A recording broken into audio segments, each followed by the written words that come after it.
선대인 소장 하차 부분 잠깐 묻겠습니다. 아까 여러 의원들이 말씀하셨는데 3주간 더 출연 예정이던 출연자의 출연 정지 결정인데요. 굉장히 이례적인 일인데 사장님 모르시고 조 본부장님이 결정하셨다는 거죠? 사장님은 그 뒤로 보고를 언제 받으셨습니까? 지금 아침마당 얘기하시는 거예요? 네네, 아침마당 선대인 소장 하차 얘기입니다. 저는 선대인 씨가 하차한 이후에 보고 받았습니다. 아까 우리 조 본부장님, 잠깐 마이크 좀 잡아주시겠어요? 본부장께서 직접적으로 문제 제기가 있어가지고 제작진한테 하차하라고 얘기를 했다. 아니, 제가 우려를 전달했습니다. 우려를 전달했고요. 그리고 마침 제작진도 그 부분에 대해서 심각함을 인지하고 있었습니다. 그래서 마침 그것이 공교롭게 맞아 떨어진 겁니다. 아까 얘기했던 선대인 소장의 집사원 망한다, 탈퇴 펼친다 그런 내용이 원래 거기 있었습니까? 본인이 직접 보신 건가요? 예, 제가 나중에 사후 동영상으로 봤고요. 그리고 제가 그 내용을 그 제작진에게서 한번 그 대본을 받아봤습니다. 시청자의 문제 제기가 있었다고 그러는데 어떻게 시청자 문제 제기가 들어왔습니까? 그거는 제가 가끔 저도 이렇게 외부에서 이렇게 연락받는 경우가 있습니다. 저도 제작 책임자로서. 그걸 제가 누구라고 밝힐 수는 없고요. 그리고 저도 제작 책임자로서 그런 심각한 우려는 전달할 자격이 있다고 생각을 합니다. 그렇게 KBS 민원대장이 있는 것도 아니고 시청자위원회에 있는 것도 아니고 본부안에 접수된 것도 아니고 아침마다 홈페이지에 있는 것도 아니고 국회의견이라는 이름으로 누구도 모르는 시청자위원회라는 것 때문에 여러 의혹이 지금 나오고 있습니다. 의원님, 그거는 제 양식에 근거한 겁니다. 조인석 제작본부장님, 마이크 좀 잡아주세요. 이 문제를 조금 정확히 짚어야 될 것 같아요. 당사자도 이 문제를 계속 공론화하고 있고, 그렇게 그냥 대충 넘어갈 문제는 아닌 것 같습니다. 제가 보니까. 오늘 국감에서 증인으로서 여러 얘기를 하시면서 이 문제에 대해서 선대인 소장이 집사면 망한다, 사기꾼들이 설친다, 폭탄 돌리기다 그랬다는데 어디에도 그 당시 프로그램에 집사면 망한다, 사기꾼들이 설친다라는 내용은 없어요. 폭탄 돌리기란 얘기는 분양시장이 과열 양상을 보이고 있고 또 개인 신용 심사 절차를 생략하고 집단 대출이 개인 대출로 가는 거에 대한 위험성을 지적하면서 했던 말이고요. 그거조차도 담당 PD와 작가와 다 협의를 본 그런 내용입니다. 왜 없는 얘기를 하셨어요? 예, 미리 요거 좀 있으면 있어요, 없어요? 그것부터 빨리 말씀드리겠습니다. 의원님, 간곡하게 그리고 제 직을 걸고 분명히 말씀드립니다. 선대인 소장 저희 KBS의 절대 기피 인물 아닙니다. 블랙리스트 아니고요. 그러니까요. 제가 그런데 지금 그래서 그 이해가 안 가는 거죠. 나올 수가 있죠. 저는 그런데 아침마당이 문제가 되는 겁니다. 제가 한번 그러면 아까 착오가 있어서 제가 말씀드릴게요. 미안한데요. 예. 우선은 사실관계만 좀 짚고요. 나중에 제 질문이 워낙 저희한테 주어진 시간이 짧다 보니까 그 부분은 답을 제가 추가로 하는 문제까지 하고 답을 주세요. 예. 아까 또 제가 말씀드렸습니다만 문제를 제기한 시청자가 누구냐 아무도 몰라요. 그래서 그 의문의 시청자를 밝혀달라는 거 아닙니까 지금? 그런데 지금 양심 얘기를 자꾸 하시면서 팩트에 대한 지금 확인을 못하고 계시고 거짓말하고 있어요. 이거 국감장에서 위증입니다 이거. 거짓말 아닙니다. 그거요. 이렇게 자꾸 제 느낌은 둘러대고 사후 알리바이 만드는 것 같은데 전 KBS의 신뢰도 문제 또 공정성 문제 다 지적하지 않을 수가 없어요. 이거 그냥 단순한 문제는 아닙니다. 그러니까 제가 사장님께 한 말씀 드리고 그 뒤에 추가로 답을 하실 수 있으면 하세요.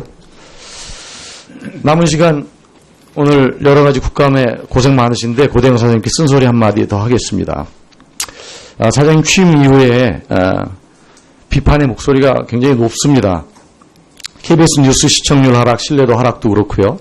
북한 관련 뉴스가 상당량을 차지하면서 KBS 뉴스가 남북의 창이냐 하는 그러한 자조 섞인 말도 나옵니다. 또 KBS의 위기 극복이라는 이러한 나름대로의 기치, 칼을 들고 조직 개편을 단행하셨는데 집행 행정부 지시에 순응하지 않거나 비판적 의견을 표출한 경우에는 그야말로 보복성 인사를 하고 있다라는 원성이 높습니다. 아까 신경민 의원님 질의에 대한 답변에서 어느 때보다 조용하다. 이렇게 얘기를 하셨는데 제가 생각할 때는 조용한 건지 아니면 그러한 위력 앞에 침묵하고 있는 건지 아니면 사장님께서 내외의 그런 비판 목소리에 귀를 닫고 계신 건지 저는 그런 쪽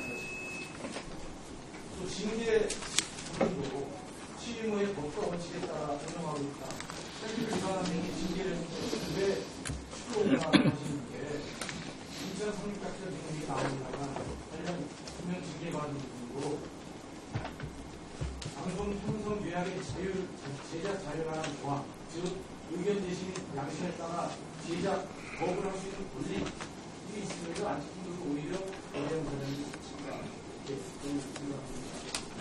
형성 요약이 자체가 같은 효력이 있고 이렇게 명문화되어 있고 사교보다도 사능이 있는 거 아닙니까? 그러니까 사장님의 그런 여러 가지의 생각들이 습관으로 수 있다라는 조언을 드리는 거죠.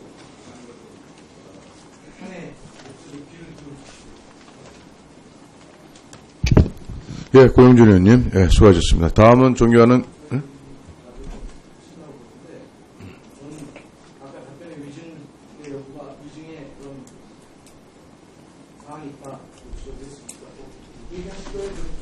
예, 좀 잠깐 말씀드리겠습니다. 아까 말씀드린 것처럼 제 직을 걸고 그 선대인 소장은 절대 우리 프로그램의 블랙리스트가 아닙니다. 그분은 일반 토론 프로그램이나 다큐멘터리에 얼마든지 나올 수 있는 훌륭한 출연자입니다. 하지만 문제가 된 건 아침마당입니다. 이 월요 프로그램의 타이틀이 고급 정보 열전입니다. 아까 의원님 말씀하신 대로 제가 약간 좀 제작진하고 얘기하다 보니까 착오가 있었는데 그분이 분명히 이런 얘기를 했습니다. 집값이 떨어질 확률이 상당히 높아 보인다. 아파트 모델하우스 앞에 늘어선 행렬이다. 이렇게 사람이 많으면 인기가 많구나. 나도 사야겠다. 그러니 돈을 주고 그런데 건설사들은 돈을 주고 알바생들을 고용한다. 그래서 사람들은 착각을 하고 청약을 한다. 그런데 저는 이것이 일반 다큐나 토론 프로그램이라면 저는 상관하지 않습니다. 만약에 후배들이 그런 식으로 한다면 제가 스스로 용납을 못하죠. 하지만 아침마당의 이 주시청층은 주부시청층입니다. 주부시청자들한테 제일 예민한 게 뭡니까? 아파트 값입니다. 아파트 값이 무조건 폭락한다고 사지 마라. 이거는 만약에 의원님 저는 이렇게 후배들한테 얘기를 했습니다. 지금 종합주가지수가 3천이 올라가니 주식을 다 사라. 이것과 본질적으로 뭐가 다른가라고 후배들한테 얘기를 했습니다. 물론 후배들은 본부장이 이 걱정을 압력으로 받아들일 수도 있습니다. 그리고 저도 이렇게 생각을 합니다. 저도 근데요, 그런 제대로 프로그램 보지 않고 없는 얘기를 하실 정도로 후순하게 보신 분이 갑자기 그런 그 선대인 소장의 주장에 문제 얘기를 할 어떤 판단이 서가지고 그런 양심에 따라서 했다는 건데 그 앞에 정황이 제대로 맞는다고 보세요. 거기에 대한 답변은 제 31년간의 PD 경력으로 말씀드리겠습니다. 고영준 의원님 수고하셨습니다. 근데 선대인, 출연자? 뭐라 그래야 돼요? 전 잘 모르고는 처음 듣는 말씀인데, 그 왜 이렇게 문제가 우리 상임위에서 됩니까? 출연자 아니에요? 출연자. KBS 직원이나 이런 거 아니죠? 무슨 출연자. 출연자는 방송국에서 아까 저 말씀 그대로 전 들으면, 그렇지. 글쎄요, 약간 문제가 있는 발언 하면은, 저도 그 프로 한번 본 적이 있어요. 메이크업, 무슨 건강식품, 홍해걸 기자, 이런 사람들. 근데 시청자들이 그거를 다 굉장히 믿게끔 구성이 굉장히, 그런데, 알겠습니다. 제가 피감당하네, 이거. 아유, 알겠습니다. 예, 저 빠지겠습니다. 근데 조금 좀 이해가 안 가는 부분이 되게 거기에 우리 야당 존경하는 의원님들이 말씀 많이 하시는데 이게 왜 문제가 될까 제가 좀 또 공부를 하겠는데 좀 글쎄요. 저로서는 좀 위원장으로서 조금 선대위? 어디 선거대책위원회 선대인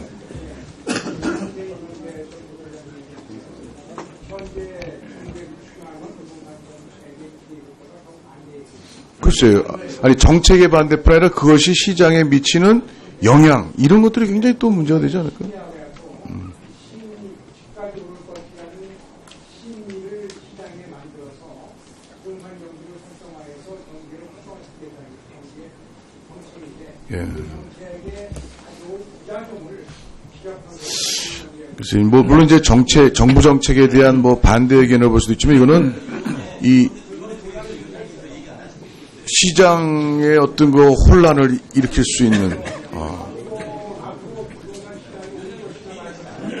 이런 분이에요. 네. 자, 예. 알겠습니다. 저희 이 자리에 앉아있으니까 되게 깝깝하네. 저도 제 의견도 얘기 못하고. 예. 알겠습니다. 다시 또 하겠습니다.